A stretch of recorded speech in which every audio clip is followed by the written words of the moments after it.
오늘 본문에 등장하는 시몬에 대한 이야기, 베드로에 대한 이야기를 우리는 참 많이 들었습니다. 여러분이 예수 믿는 성도로서 우리가 예수 믿는 하나님의 사람이라 할 때, 그리스도인이라 할 때 우리가 중요한 게 하나 있다면 소명의식을 찾는 겁니다. 소명의식을 발견할 때 내가 그 소명 가운데서 하나님이 나를 통해서 하실 뭔가를 할 수 있다는 대한 긍지와 자부심을 갖게 되는 것이죠. 그래서 여러분, 하나님이 나를 부르셨다, 하나님이 나를 이 일을 맡기셨다, 이걸 우리가 소명이라고 그럽니다. 오늘 이 본문을 보면서 베드로를 부르시는 장면 가운데서 소명에 대한 이야기를 같이 보려고 합니다. 여러분, 베드로는 이 순간까지, 시몬은 고기 잡는 어부입니다. 고기 잡는 어부라는 말은 바다와 싸우면서 평생에 고기가 많이 잡히면 행복한 순간, 고기를 못 잡으면 그날은 허탕치고 그야말로 참으로 오늘은 이제 거둔 게 없으니까 불행한 날, 그러니까 바다가 고기를 많이 잡게 해주면 행복한 날, 고기를 못 잡는 날이면 이제 불행한 날, 그야말로 그 바다에 따라서 웃기도 하고 울기도 하는, 그러니까 고기를 잡느냐 못 잡느냐가 이 베드로, 이 시몬에게는 생업이었죠. 생계였다, 그 말입니다. 자, 그런데 그날도 여러분, 고기가 아쉽게도 잡히질 않았어요. 밤이 새도록 그물을 던졌는데 고기를 못 잡고 돌아와서 이제 그물 손질을 한 거죠. 여러분, 이제 어부들에게 그물 손질은 사실은 중요한 일입니다. 왜 그러죠? 다음 고기잡이를 하러 갈 때 반드시 그물이 제대로 손질이 되어 있어야 또 고기잡이를 나설 수가 있기 때문에 그렇습니다. 그런데 그때 예수님이 그 호숫가, 갈릴리 바다로 가려진 이 바닷가에 서 계시고, 이 예수님이 그 두 척이 있는 배 가운데 한 배에 올라가십니다. 근데 이 배가 시몬 베드로의 배였습니다. 시몬의 배에 올라가서 배를 조금 바다에서 띄게 하시고, 그런 다음에 예수님이 하나님의 말씀을 가르쳤다. 오늘 본문은 그렇게 기록을 합니다. 여러분, 3절을 보시면 예수께서 한 배에 오르시니 그 배는 시몬의 배라, 육지에서 조금 떼기를 청하고 앉으사 배에서 무리를 가르치셨다. 여러분, 예수님이 오신 이유가 사실 이거잖아요. 예수님은 항상 이 무리들에게 복음을 전합니다. 하나님 나라를 가르칩니다. 나는 전도하러 왔다. 그래서 그가 세례를 받고 공생애를 시작한 이후에 무슨 일이 있을 때마다 그는 항상 사람이 모인 곳에서 하나님의 말씀을 전합니다. 하나님 나라를 증거합니다. 그리고 복음에 대한 이야기를 해요. 근데 오늘은 이제 시몬의 배에 올라가셔서 조금 육지에서 뛴 다음에 무리들을 둘러보시면서 하나님의 말씀을 가르쳤다는 거죠. 그런데 그 말씀을 가르친 다음에 우리 주님이 시몬에게 하신 말이 이제 오늘 4절의 말입니다. 말씀을 마치시고 깊은 데로 가서 그물을 내려 고기를 잡으라는 거죠. 여러분, 이 베드로의 마음을 우리가 한번, 이 시몬의 마음을 한번 살펴볼 필요가 있습니다. 지금 누가 전문가입니까? 예수님은 전문가가 아니죠. 고기 잡는 전문가는 당연히 시몬입니다. 근데 밤이 맞도록 고기를 잡았는데 못 잡았어요. 오늘 얼마나 기분이 다운됐겠어요. 집에 들어갈 일을 생각해 보면 당장 가족들의 끼니가 걱정되잖아요. 그러니까 걱정하고 있는데 이제 지금 할 일은 뭐예요? 빨리 그물 손질을 마치고 집에 들어가 좀 쉬어야 그 다음 배를 또 띄울 수가 있을 거 아니겠습니까? 그런 순간인데 예수님이 배를 띄우라 한 다음에 뭔가 막 가르치는 거예요. 그럼 여러분, 그물 손질하던 시몬이 이 예수님의 가르침에 얼마나 주목을 했을 것 같습니까, 여러분? 뭔 이야기를 했겠죠? 예수님 뭔가 복음을 전했어요. 천국에 대한 이야기, 죄에 대한 이야기, 하나님에 대한 이야기. 너희는 이 죄에 대한, 너희는 뭔가 복음을 막 전하는데 사실은 베드로가 그 복음을 제대로 들었을까? 그런 궁금증도 생겨요. 얼마나 들었을까? 지금 베드로의 관심은 뭐예요? 빨리 그물 손질 끝내고 집에 가서 쉬는 것이 최고의 관심사 아니겠습니까? 근데 이번엔 더 나아갑니다. 가르치기를 마치신 다음에 내려가서 그물을 다시 던지라는 거죠. 내가 전문가인데, 그때 베드로가 여러분 잘 아는 대로 이대로 반응을 보이죠. 선생님, 내가 밤이 새도록 고기를 잡지 못했지만 내 말씀에 의지해서 그물을 내리겠습니다. 그렇죠. 근데 여러분, 베드로가 이 말씀대로 가서 다시 그물을 던졌는데 또 기가 막힌 일이 또 터진 거죠. 그물을 던졌을 때 놀랍게도 그 그물이 찢어질 만큼 고기가 잡힌 겁니다. 아니, 이 바다에 이렇게 고기가 많았던가? 베드로는 아마 깜짝 놀랐겠죠. 그래서 지금 해변에 있는 또 다른 배를 친구들을 오락해서 2배에 가득 채웠어요. 근데 여러분, 그 다음이 문제입니다. 만선이 됐잖아요. 배의 두 척이 만선이 됐어요. 그러면 여러분 같으면 어떤 기분입니까? 평소에 고기 잡으러 갔던 어부가 만선을 해가지고 돌아올 때는 어떤 마음으로 돌아오겠습니까? 얼마나 환호성을 치며 캐제를 부르고 오늘 대박 났다, 오늘 행제 만났다. 그렇죠. 즐거운 마음으로 배를 몰고 돌아오는, 만선을 안고 돌아오는 이 의장으로, 이 항구로 돌아오고 있는 어부들의 모습을 여러분, 오늘도 마찬가지죠. 여러분 당장 내일이라 하면 여기 바닷가에 가서 어부들이 만선을 하고 돌아오는 모습을 한번 보십시오. 어떤 모습이겠습니까? 최고로 행복한 모습 아니겠습니까? 오늘 정말 이렇게 놀랍게 고기를 많이 잡았다, 그런 상황입니다. 그런데 베드로가 전혀 다른 반응을 보입니다. 여러분은 8절에 뭐라고 되어 있죠? 그렇게 하게 합니다. 주여, 나를 떠나소서, 나는 죄인입니다. 이렇게 나옵니다. 여러분, 이게 무슨 말일까요? 분명히 그 3절에서 말할 때, 여러분, 무리의 가르침을 받고 나서 나갈 때 5절에서 시몬은 그렇게 대답을 했어요. 선생님, 정말 밤이 새도록 고기를 잡아서 못자 피곤합니다. 그러나 그냥 선생님 말씀하시니까 그물을 한번 내려보겠습니다. 갔죠. 그런데 이제 이 만선이 되어온 베드로가, 이 시몬이 하는 말은 주여, 나를 떠나서서 나는 죄인입니다. 여러분, 이 표현이, 선생님 그랬죠. 처음에 선생님 그래, 선생님. 그런데 돌아와서 하는 말 주여, 그 다음에 뭐가 나와요? 나는 죄인이라는, 이게 말이 안 맞죠. 지금 고기를 많이 잡았으면 환호성을 치면서 두 손을 높이 들고, 야, 오늘 우리가 대박 났다, 오늘 우리가 행제 만났다, 오늘 만선이다, 아마 며칠간은 고기 안 잡아도 될 거야, 아마 이렇게 큰 많은 물고기를 잡은 지가 언제 있었느냐, 2배에 가득 채우고 돌아온 이 어부들의 표정이 아니라 그 말이에요. 그리고 여러분, 우리 본문에 되어 있는 예수님의 무릎 아래 엎드렸다, 여기는 우리 번역은 지금 글이 되어 있거든요. 근데 원래 해나상으로 보면 이 엎드렸다는 이 의미가 떼굴떼굴 굴렀다, 이런 표현이 담고 있거든요. 그러니까 지금 베드로, 이 시몬의 반응은 전혀 우리가 생각하는 그런 반응이 아니죠. 만선의 기쁨을 안고 돌아와서 예수님의 무릎 앞에 구르면서 선생님이 아니라 주님, 나는 죄인입니다, 나를 떠나소서, 나는 죄인입니다, 나를 떠나소서. 지금 베드로가 왜 이렇게 지금 바뀌고 있는 겁니까? 선생님이 하는 대로 순종하겠습니다. 돌아와서는 주님으로 부르게 됩니다. 뭔가 달라지는 거죠. 이분은 내가 알고 있는 선생님 그 이상이구나. 랍비, 내가 아는 그냥 책상 앞에 앉은 선생님, 그걸 뛰어넘는 그 뭔가 있는 분이구나 깨달은 거죠.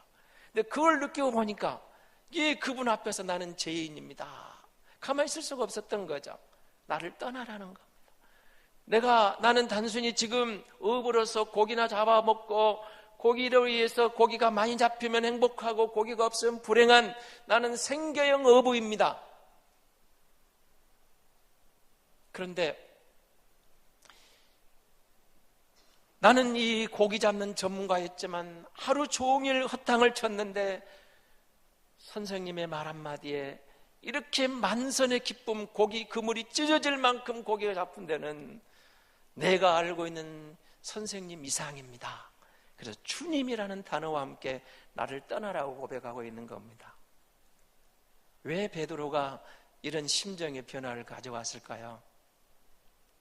여러분, 예수님이 오늘 3절에 보면 뭐라고 그랬죠? 배에 앉아서 무리를 가르쳤다, 그렇게 되어 있습니다. 예수님이 무리를 가르쳤어요. 어떤 것을 가르쳤을까요? 요한복음 5장 24절은 이렇게 증거를 합니다. 요한복음 5장 24절입니다. 요한복음 5장 24절에 보면 이렇게 되어 있거든요. 내가 진실로 진실로 너희에게 이르노니 내 말을 듣고 또 나 보내신 이를 믿는 자는, 같이 보겠습니다, 영생을 얻었고 심판에 이르지 아니하나니 사망에서 생명으로 옮겼느니라. 예수님이 진실로 진실로 너희에게 이르노니 내 말을 믿고 나 보내신 이를 믿는 자는 영생을 얻었고 심판에 이르지 않는다. 사망에서 생명으로 옮겼느니라. 하나님 나라 복음을 계속 전하죠. 복음을 전합니다. 그럼 여러분, 예수님이 베드로의 배에 올라와서 뭘 전했을 것 같습니까? 여러분, 미국 메이저리그에서 지금 구원투수로 있는 오승환 선수죠. 돌직구라는 별명이 있죠. 직구를 그냥 투구로 던지는데 그냥 바로 직구가 그냥 뭐 변화구가 아니라 빠르게 온다 해서 돌직구라는 별명을 우리가 많이 쓰잖아요. 그럼 여러분, 예수님이 전한 복음은 어떤 복음을 전했을까요? 이 배에 올라가서. 여러분, 복음이 뭐예요? 복음이 아마 이러지 않았을까요? 사람의 마음속에는 죄악이 들끓고 있다. 그런데 사람은 그 죄를 스스로 해결할 만한 능력이 없다. 세상은 이 죄 때문에 파멸하고 있다. 이 죄 때문에 세상은 병들었다. 많은 사람들이 이 죄의 문제를 해결하지만 죄의 문제를 해결하지 않고는 세상에 진정한 평화가 없는데 해결할 힘이 없다. 너희에게는 그런 능력이 없다. 근데 하나님께서 이 문제를 해결하시려고 계획을 하셨다. 그리고 나를 너희에게 보냈다. 나를 믿는 자에게 하나님이 생명을 주는 것이다. 나를 믿으면 죄의 문제가 해결될 것이다. 죄에 대한 이야기를, 그러므로 너희는 죄악된 삶에서 돌이키고 회개하고 나를 믿어라, 복음을 받아들여라, 뭐 이런 말씀을 하지 않았겠어요? 영생에 대한 이야기, 죄에 대한 이야기, 내가 복음이다, 내가 진리다, 나를 믿으면 너희의 그 근본적인 문제가 해결될 것이다. 그 이야기를 들었을 거예요. 그럼 여러분, 베드로는 어디서 지금 복음을 들었어요? 자기 배 위에서. 누구보다 가장 가까운 데 들었어요. 마음은 심란했지만 뭔가 이 선생이 뭔가 이야기를 하고 있는 소리를 들었어요. 죄에 대해서 이야기를 합니다. 하나님의 나라에서 이야기합니다. 근데 마음은 사실은 받아들이고 싶지 않아요. 다 귀찮은 거죠. 빨리 그물이나 손질 끝내고 집에 가서 쉬고 싶은 베드로였지만 예수님이 하는 이야기를 누구보다 가까이 들었어요. 근데 이 선생님이 깊은 데로 가서 그물을 내려 고기를 잡으라는 거예요. 말도 안 되는 소리를 하고 있는 거죠.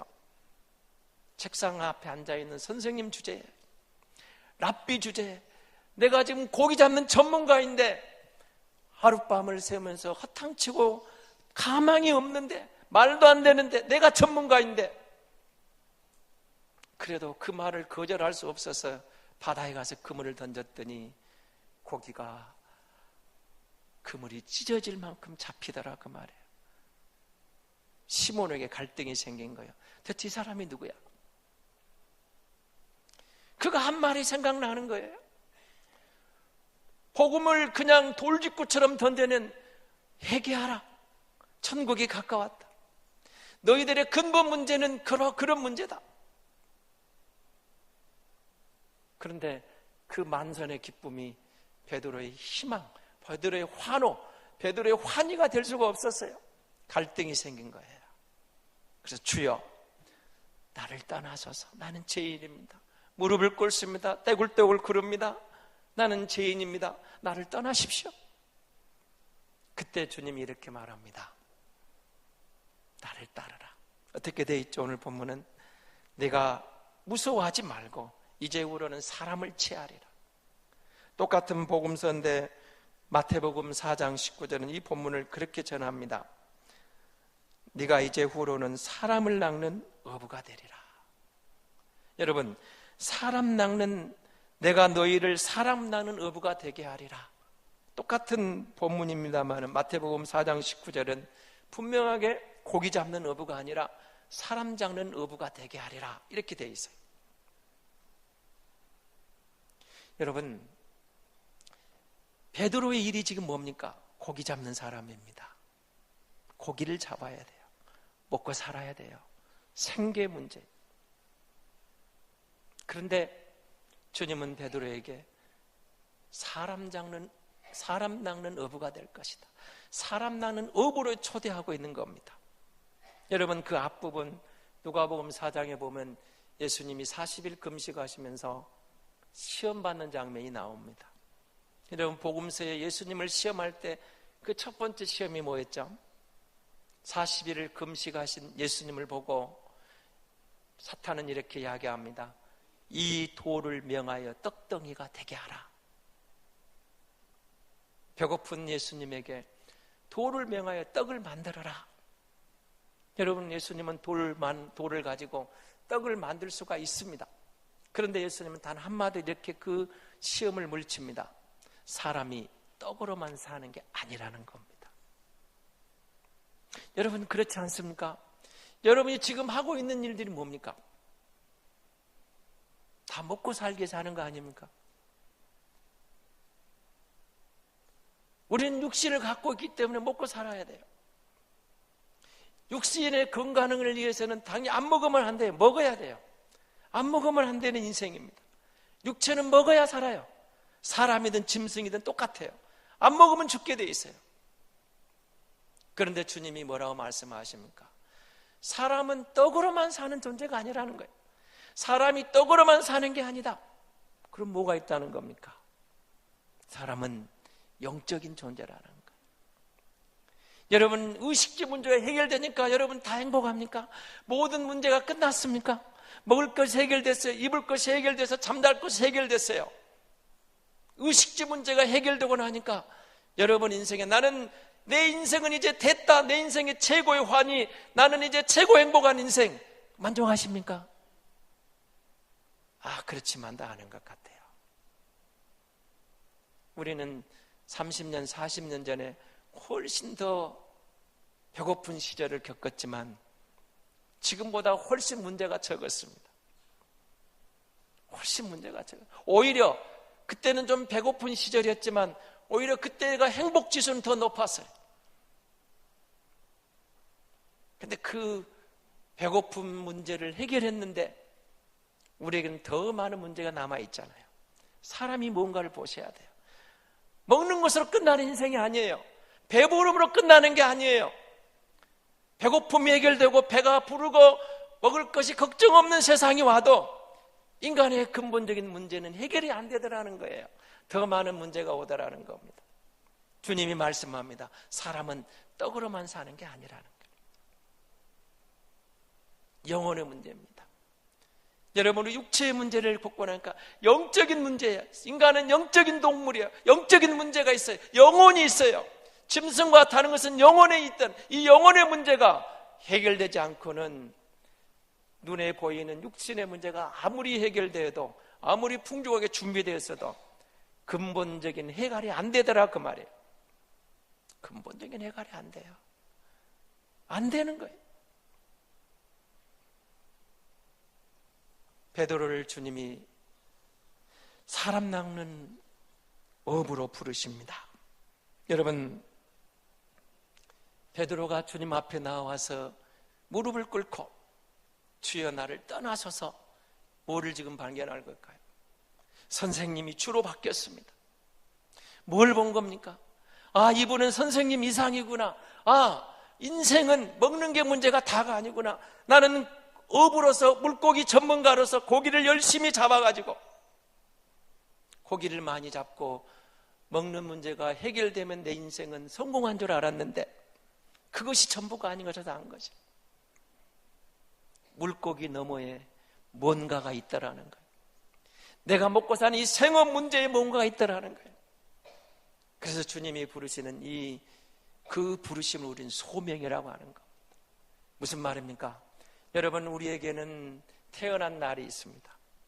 여러분 생일 다 기억하시죠? 내가 태어난 날을 기억해. 생일을 축하합니다. 내가 태어난 날, 내가 이 땅에 태어난 날입니다. 그런데 우리에게는 또 한 가지가 있습니다. 내가 이 땅에 온 목적을 발견하는 날이 있어야 됩니다. 내가 이 땅에 온 목적, 내가 단순히 이 땅에 태어나서 먹고 살다가 죽는 게 아니라 내가 이 땅에 와서 해야 할 그 일을 발견하는 것, 우리는 그것을 소명이라고 말하는 겁니다. 내가 해야 할 일, 나는 이 일이 내가 할 일이다. 내게 이 일이 주어졌다. 나는 이 목적을 이 땅에 태어났다. 여러분, 그 소명을 발견하는 순간 우리에게는 삶의 의미가 달라집니다. 삶의 의미가 달라져요. 여러분, 베드로가 물고기나 잡아먹으면서 거기서 만족하는 그 생업으로, 그 고기 업으로 끝나는 인생이 아니라 주님이 그를 불러내십니다. 나를 따라오너라. 이제 너는 사람 낚는 어부가 되리라. 그 물고기를 뛰어넘는 또 다른 뭔가가 있다는 거예요. 내가 너를 통해 할 일이 있다. 내가 내게 뭔가를 하고 싶은 뭔가가 있다는 거예요. 고기를 잡듯이 사람들을 내게로 인도하는 그 일이 네가 할 일이다. 그렇게 불러내신 겁니다. 그래서 여러분, 사람은 먹고 사는 인생이 전부가 아니고 내가 소명이 있다. 하나님이 나를 이곳에 보내셨다. 하나님 나를 이것을 맡기셨다. 이것이 내가 태어난 이 땅에 태어난 목적이다. 그것을 발견할 때 인간은 진정으로 행복을 누리게 되는 겁니다. 가치관이. 아, 이 일이구나. 여러분, 그 일을 오해하면 안 됩니다. 많은 사람들이 오해를 해요. 소위 말하는 성직. 여러분, 성직이 어디가 있습니까? 목사, 목회자가, 여러분, 소명의식, 목회자가 소명의식 있어야 됩니다. 그러나 목회만이 소명의식입니까? 아닙니다. 우리에게 주어진 모든 일들이 소명입니다. 소명. 하나님이 내게 맡긴 그 일, 그리고 그 일을 통해서, 그럼 우리가 뭐가 달라집니까? 지금까지는 먹고 살기 위해서 일을 했어요. 근데 이제 뭐가 달라지는 겁니까? 이 일을 통해서 하나님의 나라와 하나님의 영광과 복음에 뭔가 도움이 되는 그 사명이 생긴 거예요. 그러면 우리가 하는 그 모든 일이 하나님이 주시는 소명의 직업인 줄 믿습니다. 여러분, 목사만 소명만 아닙니다. 목회도 소명을 받아야 되지만 여러분, 하는 일을 한번 돌아보십시오. 근데 여러분, 우리가 먹고 살기 위해서 일하면 인생이 고달퍼요. 여러분, 생계형으로 살다 보면 고달픕니다. 근데 여러분, 소명을 받게 되면 하는 일이 즐거워지는 거예요. 즐거워지는 거예요. 하나님 말씀을 한 군데 보겠습니다. 마태복음 6장 31절에서 33절에 있는 말씀입니다. 여러분, 우리가 그 말씀도 너무 잘 아는 말씀입니다. 한번 같이 보겠습니다. 마태복음 6장 31절에서 33절에 있는 말씀 같이 봅니다. 그러므로 염려하여 이르기를 무엇을 먹을까, 무엇을 마실까, 무엇을 입을까 하지 말라. 이는 다 이방인들이 구하는 것이라. 너희 하늘 아버지께서 이 모든 것이 너희에게 있어야 할 줄 아시느니라. 그런즉 너희는 먼저 그의 나라와 그의 의를 구하라. 그리하면 이 모든 것을 너희에게 더하시리라. 아멘. 여러분, 우리가 너무 많이 들었던 말씀, 알고 있는 말씀이에요. 근데 여러분 보세요. 무엇을 먹을까, 무엇을 마실까, 무엇을 입을까 하지 말라. 이게 뭐 생계죠. 의식주 문제입니다. 먹을 것, 마실 것, 입을 것. 근데 이걸 뭐라고 말합니까? 이방인들이 구하는 것이라. 근데 너희는 그렇게 돼 있어요. 너희는 누굽니까? 그리스도인입니다. 너희는 누굽니까? 주님을 만난 사람입니다. 주님을 만나고 보니까 우리가 더 이상 이방인이 아니라는 거예요. 먹을 것 때문에, 마실 것 때문에, 입을 것 때문에 걱정하는 게 아니고 제일 먼저 우리가 구할 게 생겼다는 거예요. 하나님의 나라와 하나님의 의를 구하라. 그러면 먹을 것, 입을 것, 마실 것 갖고 걱정하지 않아도 될 것이다. 그렇게 말씀하고 계시는 거예요. 우리는 지금까지 그것 때문에 살았죠. 뭘 먹을까, 뭘 마실까, 뭘 입을까. 그것이 우리의 모든 관심이었습니다. 그런데 주님을 만나고 보니까 가치관이 달라졌어요. 뭘 먹을까, 뭘 마실까, 뭘 입을까 해서 이제는 하나님이 왜 나를 이 땅에 보내셨을까? 하나님이 나를 통해서 뭘 하시길 원하실까? 나를 통해서 그 하나님의 영광과 그 하나님의 나라와 그 하나님의 의를 위해서는 뭔가 하길 원하실까? 이 가치관이 들어오더라 그 말입니다. 그래서 여러분, 그리스도인은 생계형이 아니라 소명의식으로 살아가는 사람이 그리스도인이라 그 말입니다. 여러분이 하는 모든 일들이 그것을 통해서 내가 이제는 목적이 달라졌어요. 뭘 하겠다는 겁니까? 이 일을 통해서 내가 이곳에서 하나님의 영광을 드러내길 원합니다. 가치관이 달라졌어요. 지금까지는 어떻게 움직였습니까? 연봉이 많으면 직장을 옮기는 것을 마다하지 않아요. 연봉이 많은 쪽으로. 그렇잖아요. 연봉이 많이 준다는데 직장을 옮기는 대부분의 이유가 그거 아니겠습니까? 연봉을 많이 준다는데. 그런데 여러분, 소명의식을 바꿔보니까 달라지는 거예요. 연봉이 문제가 아니라 내가 이 자리에서 이 일을 함으로 하나님의 영광을 드러낼 수 있다면 이 일을 하는 겁니다. 내가 이 자리에서 이 일을 함으로 하나님이 기뻐하신다면 이 일을 하겠다는 거예요. 이게 소명의식입니다. 그럼 여러분, 많은 사람들이 그런 생각을 합니다. 베드로를 보면서 우리는 예수 만나면 직업을 다 바꿔야 되는가? 그렇지도 않습니다. 누가복음 19장에 보면은 여러분, 유명한 삭개오가 등장합니다. 잘 아시는 삭개오는 세리장입니다. 여러분, 근데 이 세리장은, 세리 삭개오는 오늘 세무공무원의 인기도 좋지만 그때의 세리는 동족들에게는 창녀 취급받는, 창녀와 동급을 이루는 그야말로 열애가 되는 천한 직업으로 그렇게 인정받던 사람들이 세리였습니다. 그러나 삭개오는 돈이 목적이었어요. 누가 뭘 하게든 나는 돈만 있으면 돼. 동족들이, 유대인들이 자기의 손가락질을 하든 말든 나는 그동안 돈이 없어서 온갖 서러움을 겪었으니까 돈만 모으면 돼. 돈이면 다 돼. 돈 하던 세리장, 세리가 돼, 세리장이 되었어요. 돈을 모은 만큼 모았어요. 그런데 이 삭개오에게도 인간의 근본적인 문제 해결이 안 되는 거예요.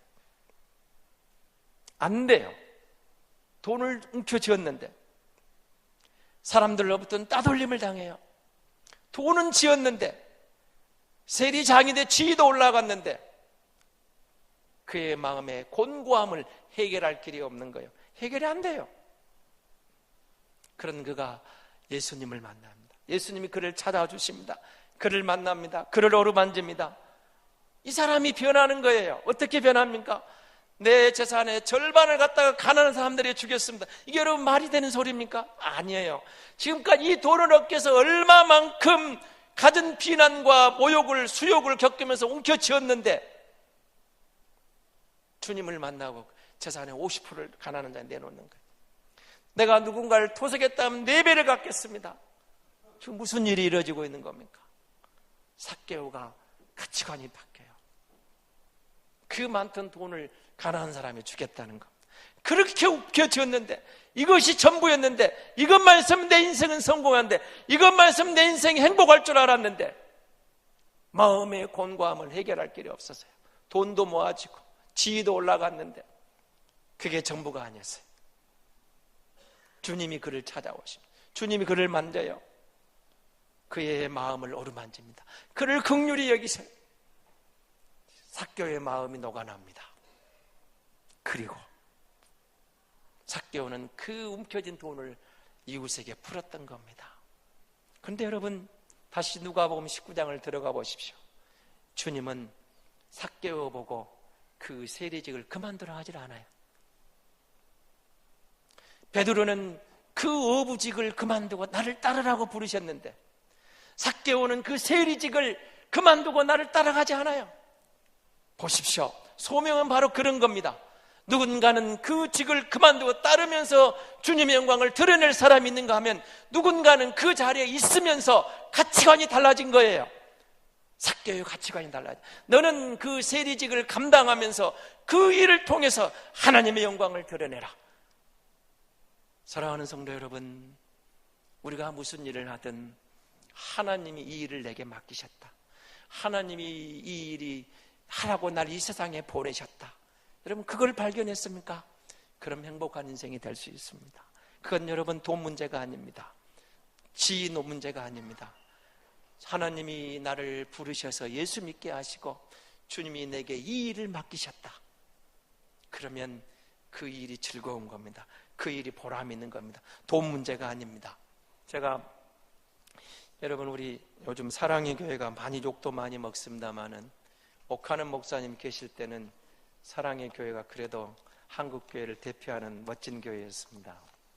그분의 글 가운데 제가 이런 글을 보고 이럴 수도 있겠다 하는 생각을 했는데, 이런 글이 나오더라고요. 이분 정도 되니까 이제 서울의 대검찰청 신우에 연말 예배를 인도하러 갔다 합니다. 예배를 인도하는데, 그때 그 검찰총장이 나와서 이렇게 간증을 하더라는 겁니다. 저는 매일 아침마다 출근하면 성경을 읽은 다음에 늘 이렇게 기도합니다. 주님의 눈에 꼭 뜨는 검찰청이 되게 하옵소서. 남은 임기 동안 최우선을 두고 하고 싶은 것이 검찰청의 복음화입니다. 이러시라는 거예요. 그런데 그런 게 예배를 드리고 식사하면서 대화를 나누는데, 거기에 나온 사람들이 검찰청장들 아니면 지검장들이 와서 예배를 드렸는데, 기독교 교도소 이야기가 나왔습니다. 우리도 선진국처럼 미국처럼 기독교 교도소가 있어서 죄인들을 근본적으로 그들이 가서 무슨 오히려 더 흉악한 범죄자가 돼 나오는 교도소가 아니라 정말 이 교도소를 거쳐가면 새 사람이 되는 그런 기독교 교도소를 만들자는 이야기가 화제의 꽃을 피웠습니다. 그랬더니 인천지검장으로 계시는 어떤 분이 이렇게 말을 합니다. 그 기독교 교도소가 만들어지면 내가 바로 그 소장으로 가겠습니다. 거기에 가면 얼마든지 전도할 수 있지 않겠습니까? 얼마나 좋은 황금어장입니까? 여러분 생각해 보십시오. 광주지검장이 더 높겠습니까? 교도소장이 더 높겠습니까? 여러분, 검찰총장이 검찰 복음화를 꿈꾸고 지검장이 기독교도면 교도소장으로 가겠다. 이런 것이 소명입니다. 소명.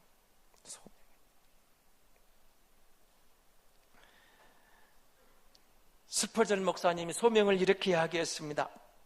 누군가가 소명이 무엇입니까? 라고 물으니까 세 가지로 답을 줬습니다. 첫째는 심리적으로, 마음속으로 가장 귀하게 여겨지는 것입니다.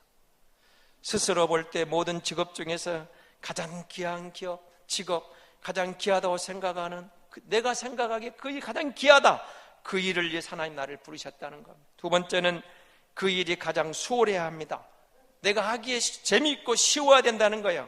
하기 어려우면 소명이 아니라는 거예요.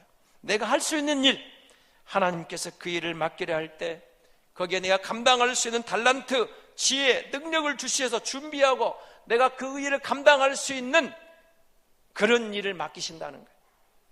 세 번째는 그 일을 하면서 즐거워야 한다는 겁니다. 즐거움을 누리지 못하면, 괴롭다면 그건 소명이 아니라는 겁니다.